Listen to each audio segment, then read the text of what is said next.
Hey there, everyone. Hope you're doing very well. This is one of the more interesting weeks here as far as 19th century U.S. history goes, because we're going to look at a World's Fair. It's was one of those moments in U.S. history that just really captured the imagination, and so thought it's worth including it in the course because it is sort of representative in a lot of ways of the things that were going on in the United States in the late 1800s. And so I think you'll benefit from that. So we'll dive in and get let you kind of experience what's happening here with the Chicago Exposition,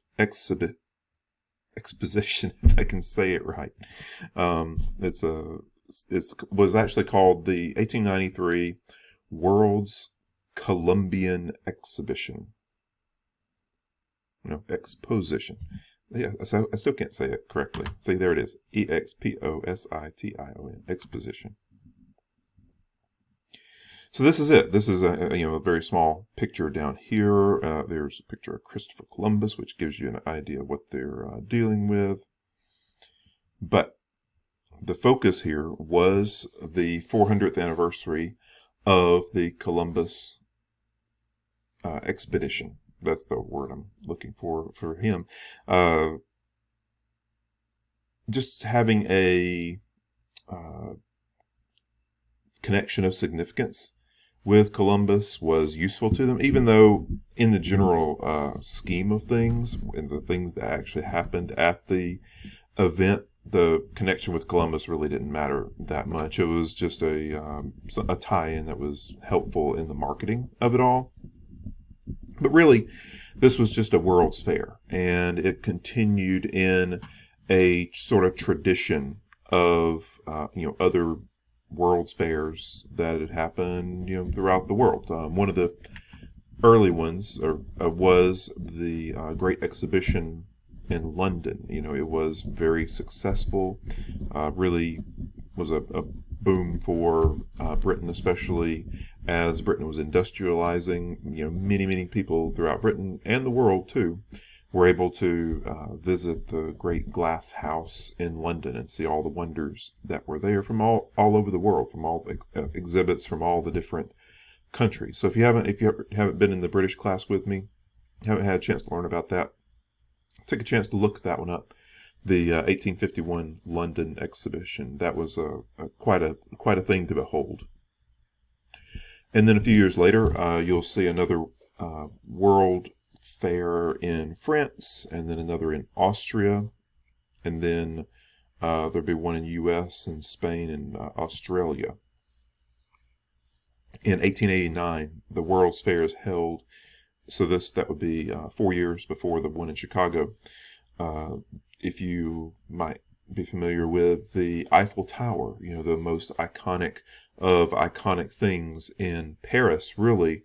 Whenever you see any sort of graphic or image of the city, it often features the Eiffel Tower, and that was built to essentially go over the entrance to the 1889 Paris World's Fair. And so, these are expected to be seen by millions, and so they want to do things that are exciting and have never been done before. And so building the Eiffel Tower was quite a feat, and even today it still towers literally above the city of Paris, and it's great that they were able to keep it. A lot of the things that happen with the Chicago World's Fair are impressive but aren't permanent like the Eiffel Tower was. That'll be a difference that you see here. In the U.S., the first U.S. fair of this type happened in 1876. It was a centennial exhibition. It was held in Philadelphia. Much like they're tying into the Columbus expedition here, they're tying into the 1776, Declaration of Independence, and so they're marking the U.S. founding with that one, or tying into it. And it was it was planned for a good 10 years, and it had a focal point of sort of a machinery hall with steam engines. Saw some 10 million visitors, so it did well for itself. And this is going to continue in that tradition. Several different cities are going to fight for the right, much like a lot of cities fight for the right to hold the Olympics. Today, cities at this time are fighting for the right to hold the U.S. World's Fair, and Chicago won out. They had promised $10 million for development in all of this, and it being a railroad hub, as we've talked about, really was beneficial to the city, because they knew that if Chicago gets it, people could get there from anywhere. It would be really easy, whether it be from the west or the south or the north. They can get to Chicago because all rail lines lead to Chicago, because it was a hub for the food industry especially, but it could be a hub for people as well if they arrange things correctly. So it's a really impressive effort that they go to here to make this work.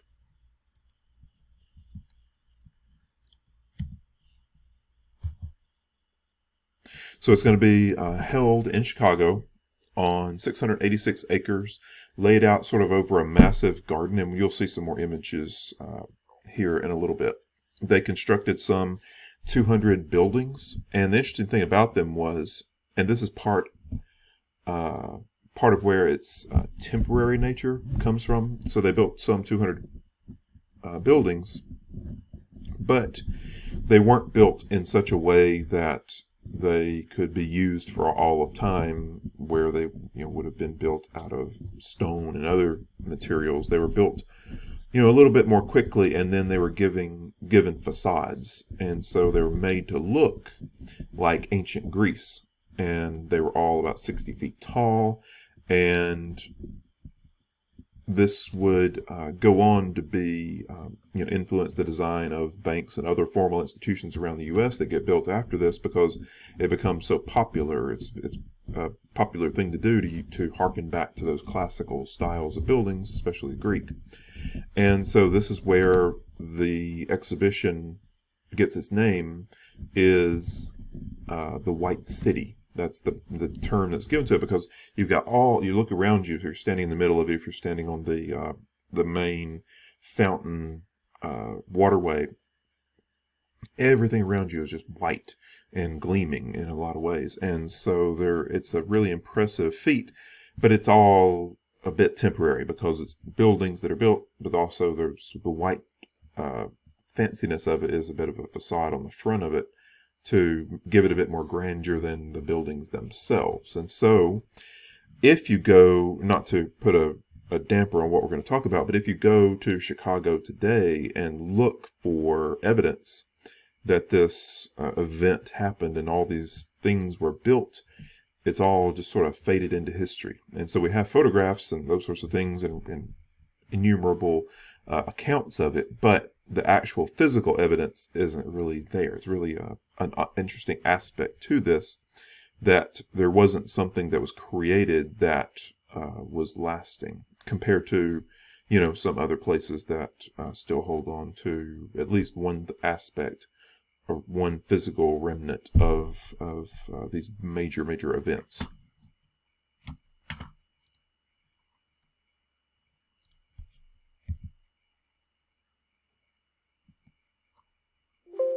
Sorry, jumping forward here. So this is an example of the construction getting going there in 1892, or in progress in 1892.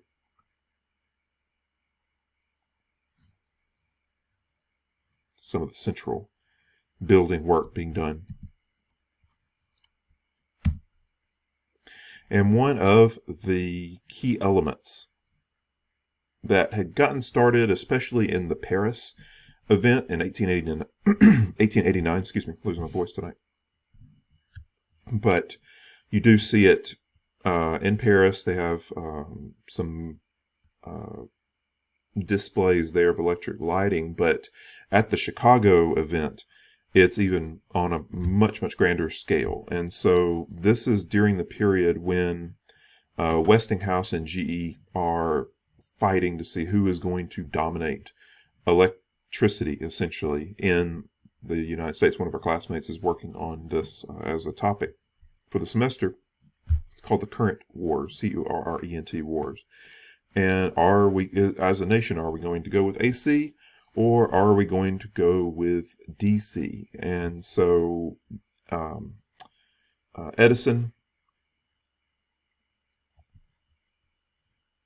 and or these two groups, they get into a bidding war for who's going to light this event. And so GE with Edison as part of it put in a bid of over $1 million.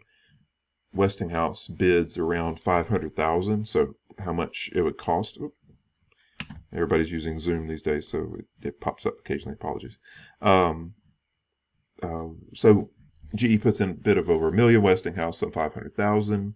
Then GE goes lower, and Westinghouse goes lower again, and finally gets accepted. And so they go with an AC system compared to versus DC. And so in this case, AC system wins out.